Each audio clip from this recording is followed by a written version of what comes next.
Welcome to a brand new episode of the Ubiquitous Blacks podcast. I am your host, TeaRon. That's TeaRon, period.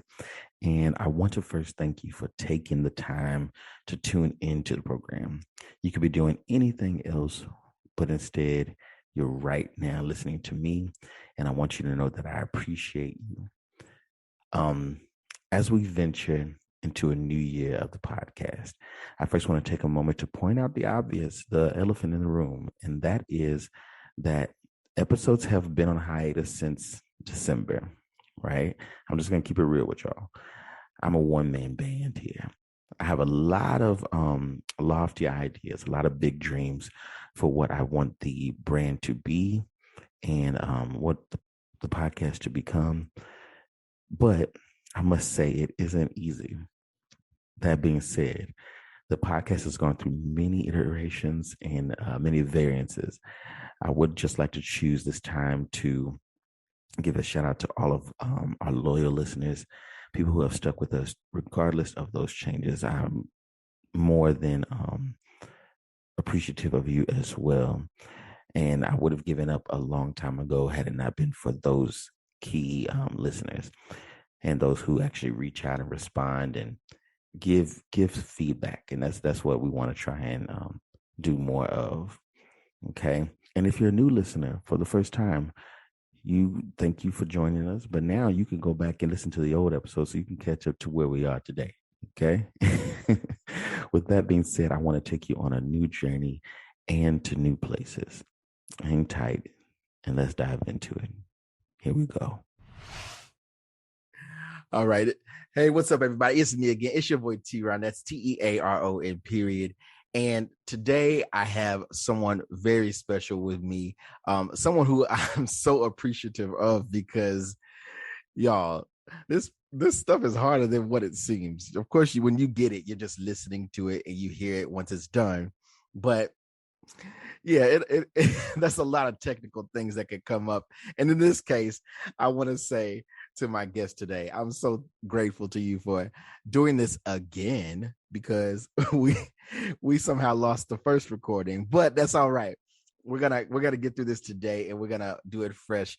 Ladies and gentlemen, for the first time on the podcast, I want to take a journey all the way to the country of Rwanda and with, at this point to date, our youngest guest so far. So, ladies and gentlemen, I want to introduce you to Chris Levels. Chris, you there? Introduce yourself to the people and let them know where you're from, what you do, and the like.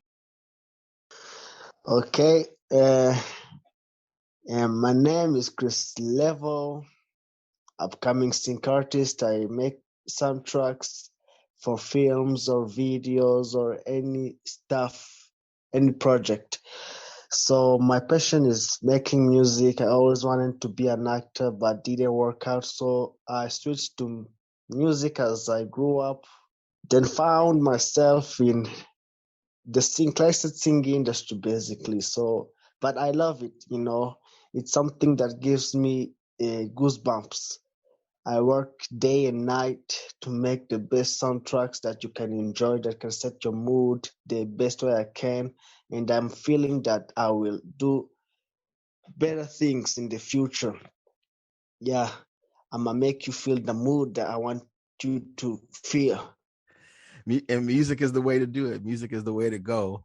For those listening who may not understand necessarily what sync music licensing is or being a sync music artist is, I'll give them another word for it. It's think of it as scoring. So you go to watch a film and there is always music. The music changes the scene. It changes how you feel, and it would be like the score. So this is what Chris is into. But Chris, explain that to people and how is it you got into wanting to do that? Like, because of course music being your passion, but why this avenue? Why sync music? Yeah, it's a long story, but like I said, I always wanted to be an actor. Like when I was a little kid, I wanted to be an actor, But when I grew up, when I started to grow up, and I started to find myself more into the music thing. So I started to sing. People started telling me that I had talent, but didn't know what to do. And one day when I was with my producer, Kush Beats, legendary guy, he works with some of the best Rwandan music artists. In fact, some of the best African artists. So when I was with him, he introduced me to this thing called sync licensing, where you can basically make beats for films or videos. Then when we were making this song "Lose My Cool," so he pointed that the song will fit very very best as a soundtrack. But at that moment, where in that month, because I recorded it like 1 year ago, it's old exactly. So I had two friends. One is an Indian friend, and the other is my local friend. So they used the song, started to grow in numbers, view numbers. People started to know it, and people started to DM them to use the song as a soundtrack. So it's when the moment struck me, like I can make this a career. I started to do some research. Like I didn't even know I didn't even know that this could be even something that I can follow, but it combined music, which I really love, with film video scenes, which I always dreamed of. Let me ask you, because that's so it's so interesting. So you pretty much already had a knack for music and just like performance arts to some degree when you were young. When do you think you first, because you said that where people saying, oh, well, you got some talent, you got to figure out what to do with it. How old were you then? Like, do you recall like when that spark first came about, as far as just music in general, not just the licensing, but music overall? Do you recall that story, or do you remember when you first felt like, oh, I actually could sing a little bit? What do you remember when that was? Yeah, I was really a child. I was 11 years old when I started recording on my phone, singing. Shawn Mendes was still a rising artist back then.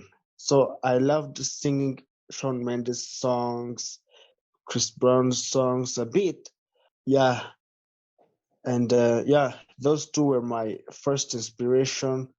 Like I sang, and I heard it, I heard the voice. Like it was so, like when I told when my friends would give me feedback on the voice, you know, but they kind of tell me that I need to make it more melodical, melodically, more melodical. So they were basically saying that I need to write songs that are catchy, but the voice was already good. The voice was good, but not the lyrics. So I need to practice. And now I think I'm ready. So when they told you that, like, did you take that as like, oh, I need to like, did you like take like vocal lessons, or you just started like writing more? Is that what happened? uh, no, when they told me that, I sang every day in the living room, practicing, self practicing. Put on the song of one of my favorite artists and just hear their voice. What are they doing with their voice?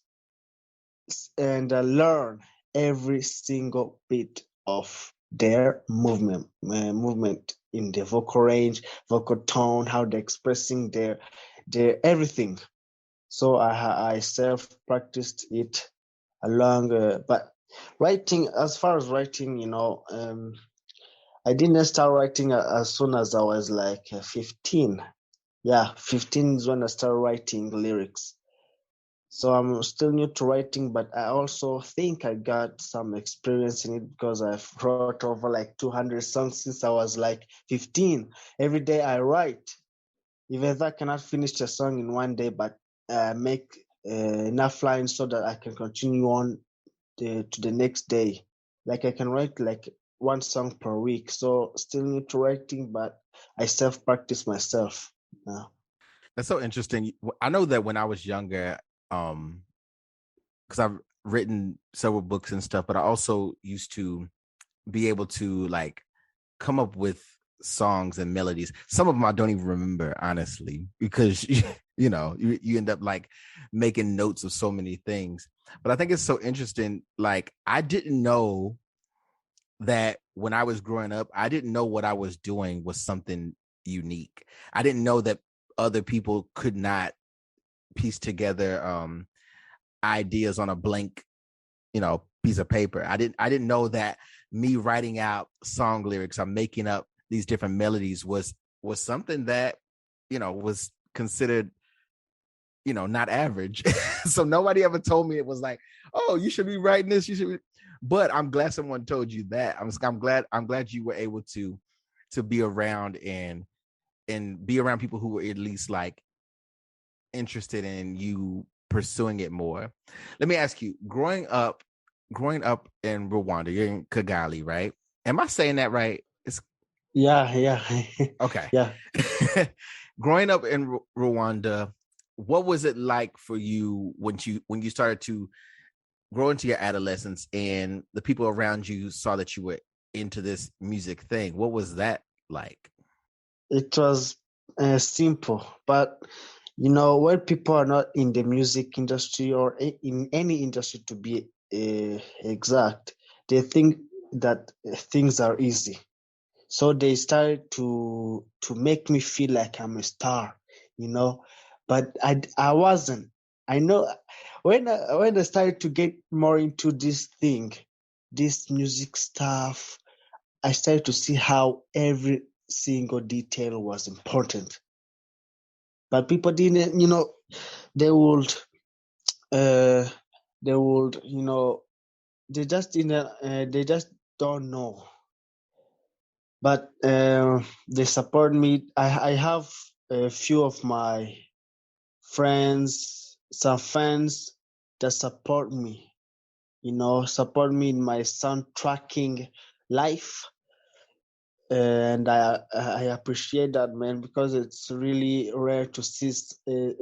Yeah, it's really rare, but I appreciate that in Rwanda, as far as things goes, the synchronizing industry here is like non-existent. So it's something that is very new.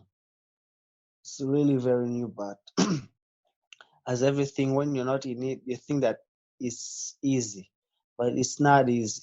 You gotta make better songs. You gotta make everything look perfect. You gotta make,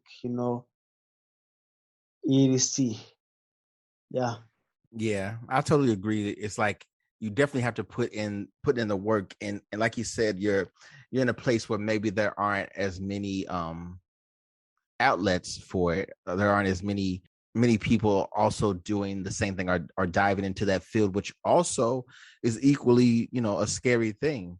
I could totally relate to that. I definitely grew up in a place where the jobs were expected to be like, you want to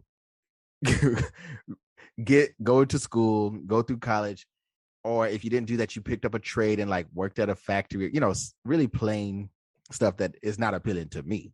But I guess it's for somebody. But I totally can relate, because like you absolutely have to find your audience when it comes to the creative aspects. You have to also find people that you can work well with, um you know because it helps like your craft. Being a creative person in the arts industry, you can't do anything by yourself. Who would you say is your biggest inspiration to date, when it comes to music and what you do? Uh, my biggest inspiration. I mean, I really have many people, who inspire me. From Ruga, the Nigerian singer. If you don't know about him, Ruga, to John Powell, to Alan Silvestri, to Mehdi, a Rwandan singer back here, to even Kush Beats, because he have an instrumental which was used in that film Space Jams too.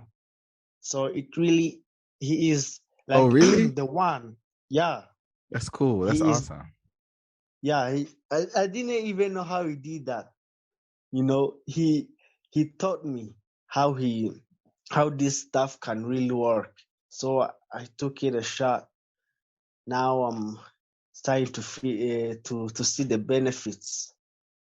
So those are my biggest inspirations, and I think them to be alive, because if they were not alive, I wouldn't have thought of this.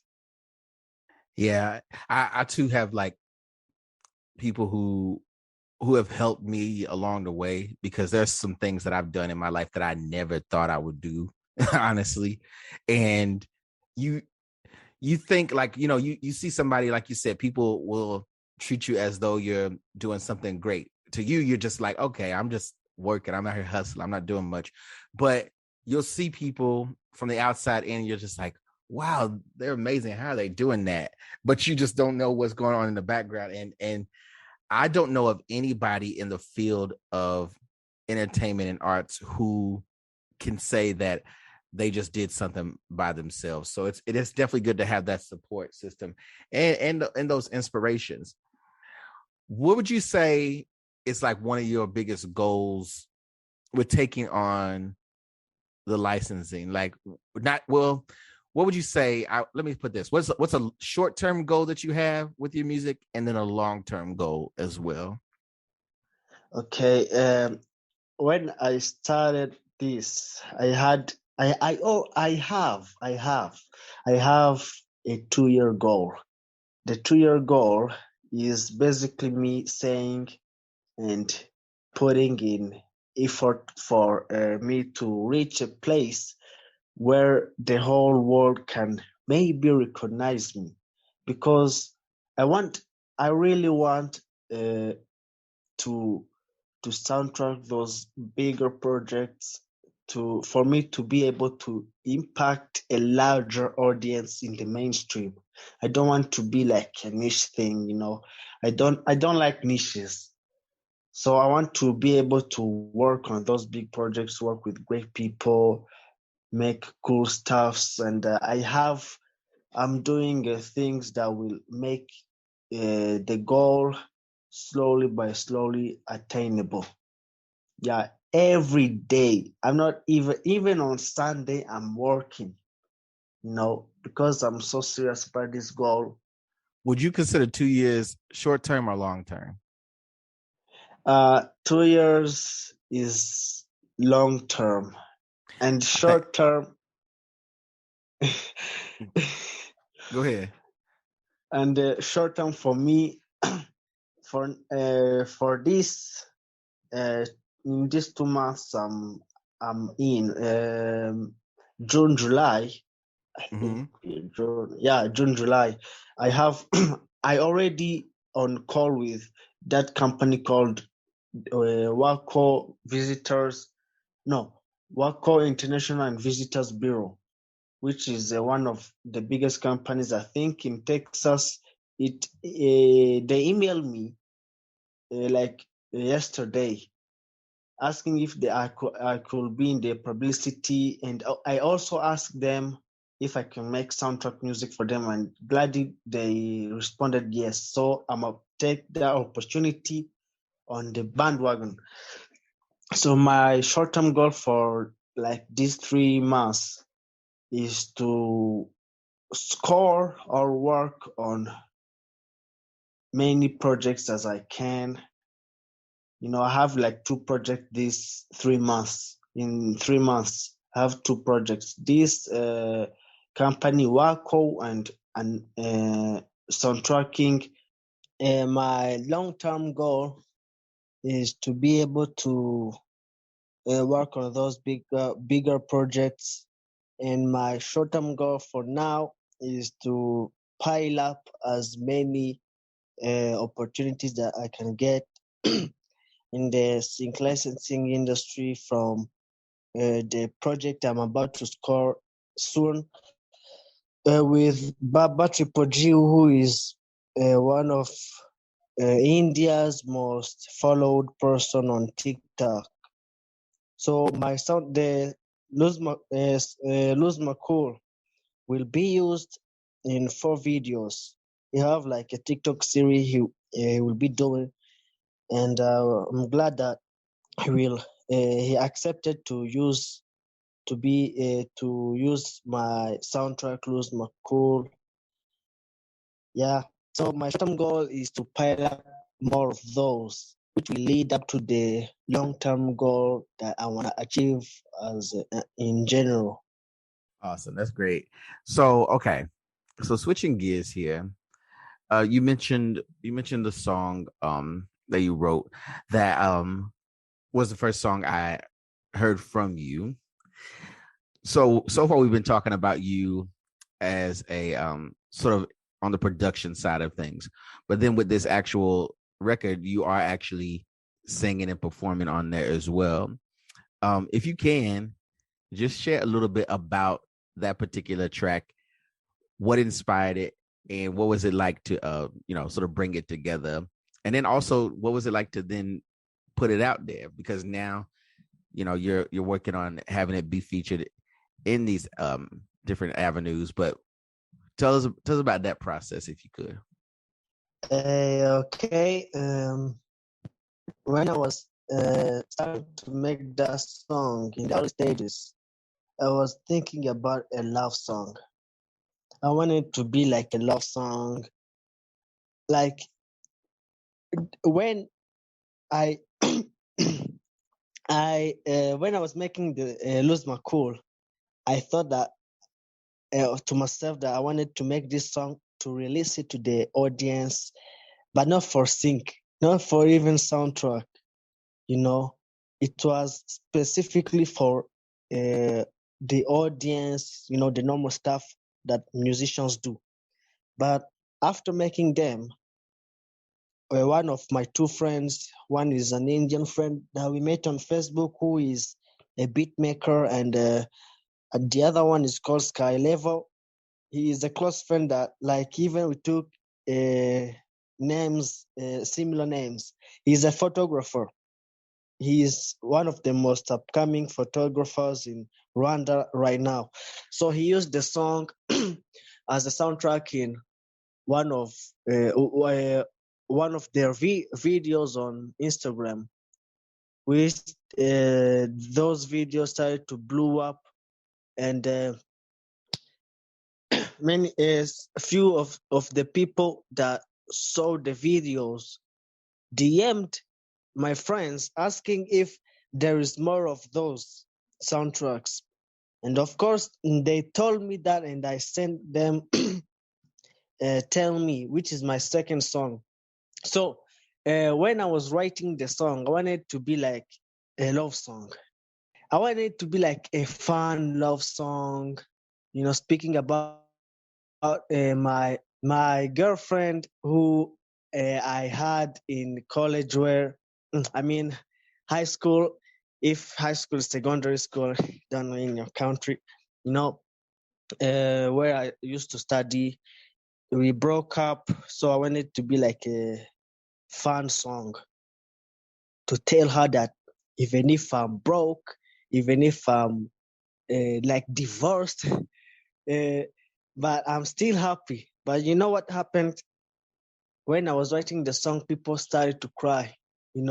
People like told me that it was really emotional and deep, but in a sad way, not in a fun, loving way.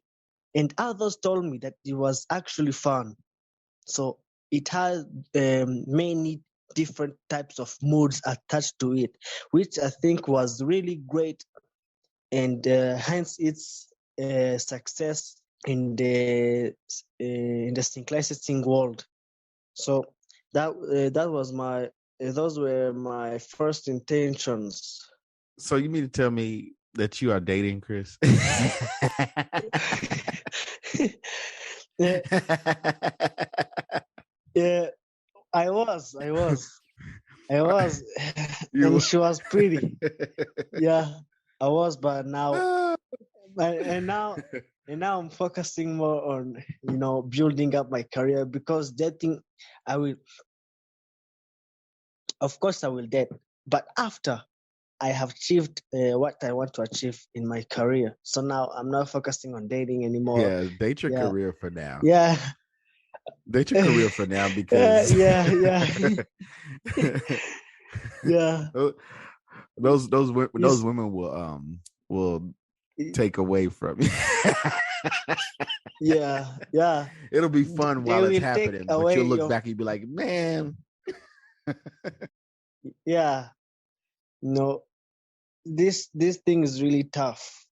So when you start to mix it with your dating life, and you don't focus, especially when you're starting out. So it's better first focus on one thing, and then after it succeeds, go on to the next. Yeah, but you have time. You're young. You have time to date and do that. Trust me. Take your time. You don't want anything to distract you, especially not. Never mind. Yeah. But tell me about growing up in Kigali. Are you an only child, or you have siblings, right? Yeah. One. I have one sibling. So it's just two of you. Yeah. What about your parents? Are they supportive of the path you're taking, and what was that like? Or did they want you to do something else? Were they like, you know what, Chris, when you grow up, you're gonna have to be a doctor or something, because this music stuff. Like, what was that like? Every every parent is like that. They want you to be something else, but I have shown them some results, and they are like, yeah, even result. I feel like they don't get it, but I'm gonna continue to push forward. Well, not to interrupt. I'm sorry, but when you say you feel like they don't get it, is that just in a manner of like they can see your efforts, and they support you in that, but the actual career path is just like something that isn't you know Uh, isn't common? Like, what is that? when I'm saying they don't get it, uh, what I'm saying is like they don't know much about sync licensing. They think I'm doing like musical stuff, the recording industry, but they don't know much. I try to explain them about the sync licensing industry, and they think that it's like a joke, you know, it's like a joke. But yeah, they don't know much about the sync licensing industry, so that's why they feel unsafe, because when they Just you just gotta reword it for them. You just gotta you know how like somebody will have like a job. Let's say their job is let's say they are a janitor, right? yeah But their job, they'll tell someone that their job title is like, I'm a custodial supervisor. And it just sounds better. yeah So you have to tell them that, oh, don't worry, I'm just, I don't know, I'm just composing. I'm a composer. yeah That's yeah because then you're like, and then maybe they'll be like, oh, okay, yeah that sounds good. So you just gotta make it.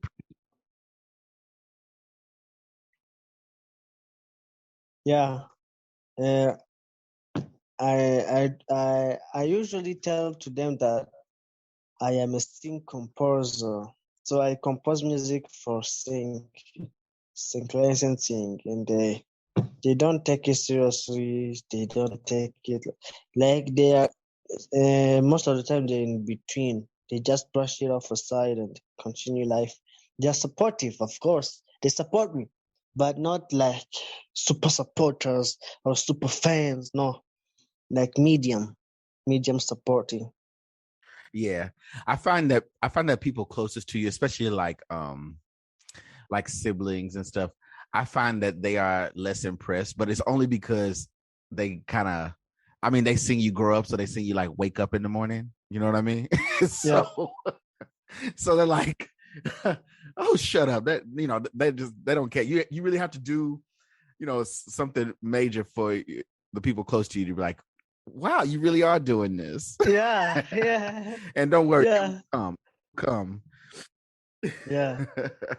Have you ever traveled outside of Rwanda before? No. Do you want to? Maybe if the time Maybe. if the time come, I will. But for now, What's a place you've always wanted to visit? South Africa, Oh, you could totally go to South Africa like Johannesburg. tomorrow, I'm sure. Yeah, in Johannesburg. Why Joburg? There's a place where I think there's a place where white people and black people are separated. So the reason I want to visit there is because I want to mess to just go in there into the white people's territory and mess with them. Yeah. But Let me say this. Let me say this to you. Yeah. Listen, as an African American individual, Yeah. I'll be trying to get away. I'm telling you, I'll be trying to get away because I'll be having to get like I need to cleanse myself of white spaces, honestly. Yeah. Like diversity is cool and all, but when you are constantly around people that don't look like you or people who you can't relate to, Yeah. it's also damaging culturally because you kind of get caught up in an area where you just don't, you either lose sight of who you are as an individual or you just don't ever find out, so being able to kind of separate yourself. I mean, I know people, there's a whole stigma around that idea, but I think it's totally okay to have your separate spaces. Yeah. I think that's perfectly fine. I think it's so important. Like, imagine if I was to if I was travel to Kigali, for example, right? Yeah. I'm already gonna set my mind up to see as few white people as possible. Yeah. So then when they do come around, I'm just gonna I gotta get up out of here. But you, on the other hand, you're gonna go and make a fuss. You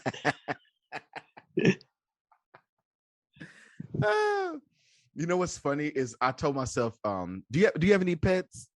Yeah, have you ever had like a dog? I used to, but it left. It ran away. It left. What do you mean it left? It ran away. What? You mean you had a dog that ran away? Yeah. Yeah. It didn't come back? Yeah, it did. I think it loved the beaches, It really loved the beaches because it used to escape at night and go after the beaches and come in the morning. So I think that's the reason why it ran away. It was like, yeah, I'm gonna be in these streets, y'all. I'm out. Yeah. The reason I asked that is because I always told myself, I was like, when I get a dog again, it's gonna be with the most pure intentions of getting a well-bred dog just to enter into dog shows. Yeah. And then when I enter into a dog show, they have these dog pageants and things, right?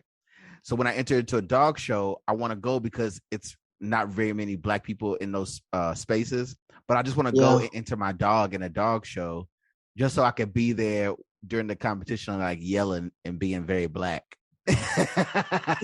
Just to make white people uncomfortable. So if you ever see me out and you see me with a puppy, or I have a dog, Yeah. just know that's the reason why. Is because I'm doing it only to put it into shows to win competitions and make white people uncomfortable. Yeah. But not all white people are bad, I think, right? No, of course not. I mean, they're good and bad people in everywhere you go. Yeah. So I'm of the mindset personally, like I love who loves me. You know what I mean? Yeah. But I'm also not interested in going out of my way anymore at this age that I am now. Yeah. Of explaining to someone why they should like me, or because honestly, sometimes you have to come to the conclusion that some people just will never get it. Yeah. Yeah. Let me ask you something, Chris. Ask you something I heard. Well, I was kind of researching about. Is Kigali really as clean and safe as people think? Because you all have built up this reputation. Just on the. Why are you laughing? Why are you laughing? I'm serious now. Is it as clean and safe as it is portrayed, or are we being scammed? The following audio you're about to hear has the potential to be distorted, lagging, or interfered. Please keep in mind that we are an international program and not everyone has the luxury of flawless high-speed internet. Thank you for understanding. Shall we continue?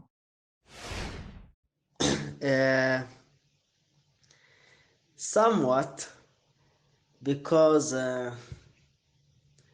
being a part of living in Kigali, I never really seen something or a place which is really dirty like I see it in movies.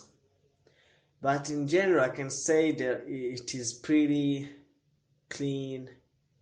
Nothing special, but simple. Well, just go on record right now and promise me that when I finally visit, you're going to show me around. Deal? Cool? Yeah?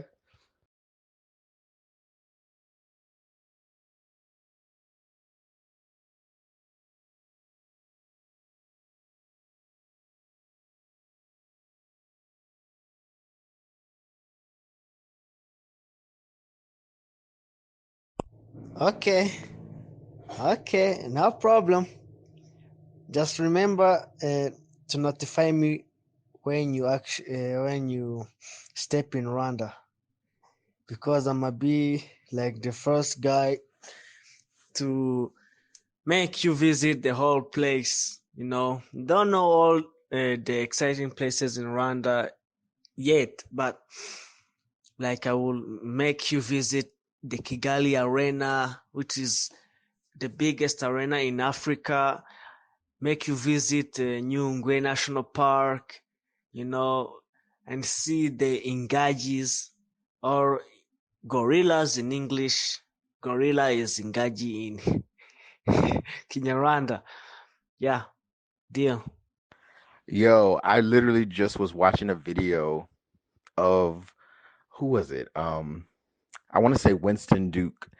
He played in the Black Panther movie. But anyhow, I just literally watched a video of him over there like yesterday, and he was walking with the gorilla. So I would definitely do that.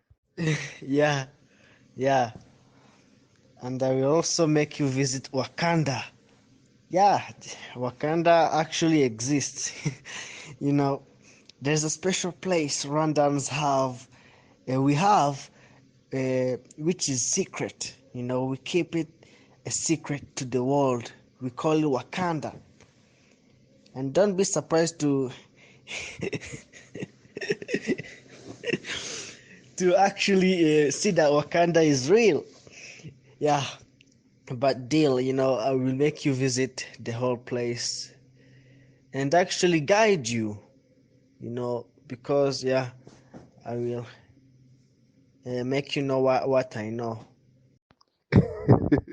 I definitely want to believe that Wakanda is real. I'm totally down for that.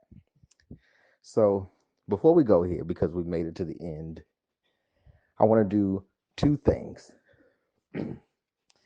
I first want to ask you this. I think this will be fun. So I first want to ask you if you, at this point now, could tell your future self anything you want your future self to know, any words of encouragement, any advice, or anything you just want to remind your future self, I want you to do so, but do it in your own um, native language. Okay, what I can tell my future self, icyo navuga, icyo nakibwira njyewe w'ahazaza ni ukugumya gukora kandi gumya gukora kandi nkazagumya gukora, sinzigere ndekera gutera imbere. Niyo abantu bamvugaho ibintu bibi, nkagumya nkatera imbere. You ought to see me nodding my head like I understand everything. I'm just like, yep, yep. If you could, just tell us what that roughly translate to. What did you tell your future self? And then lastly, before we go, you're gonna have to tell the people where they can find you, where they can follow you on social media, keep up with all the things you're gonna be doing here in the future. Give us all the details. Where can we follow you, find you, message you, work with you, all that? Okay, I just said uh, what I can tell my future self is to continue to work hard and work hard, and no matter what people try to throw at me, to brush it off aside and continue to work hard and never stop until I reach my goal. That's the translation. And if you want to work with me, or you just want to listen to my music, you can search for a page called Chris Level Music Updates on Facebook, or I have a website still in process. I will publish it soon, but Chris Level Music, it's my website. Hope he links it. Hope you link it, so that people can go to the website and message me if they want to work with me or anything else. Well, Chris, I want to thank you for just taking the time to come and do this. And I also just want to thank you for sharing your talent with us. And I definitely wish you nothing but the best going forward. I can't wait to see your growth and, just be able to cheer you on the whole rest of the way, truly. So thank you for that. And I will see you soon. I will see you soon. And we will definitely do the gorilla thing. I'll probably pass out, or die, but we'll definitely do the gorilla thing. And I'll make it my personal duty that in, let's say, approximately 5 years' time, I'm going to make sure that I send you that clip of what you said to yourself. Because it's going to come in handy and you'll get to listen back at your younger self reminding you to keep up what you're doing. and I love to see it. I'm excited. Thank you, Chris. Okay, thank you too. Appreciate everything you did for me, man. Even hopping on this interview with you, it's something worth sharing to the world. My story, and really appreciate your sincerity, everything you really did for me. And yeah, if you're on with the gorillas, just notify me. I will get you to know them. Yeah, so thanks a lot. So remember, whether you are Black in Johannesburg, South Africa, And whether you're Black in Kigali, remember we remember, are Black we are everywhere. Black everywhere. Thanks a lot, thanks a lot, thanks a lot, thanks a lot, thanks a lot, thanks a lot.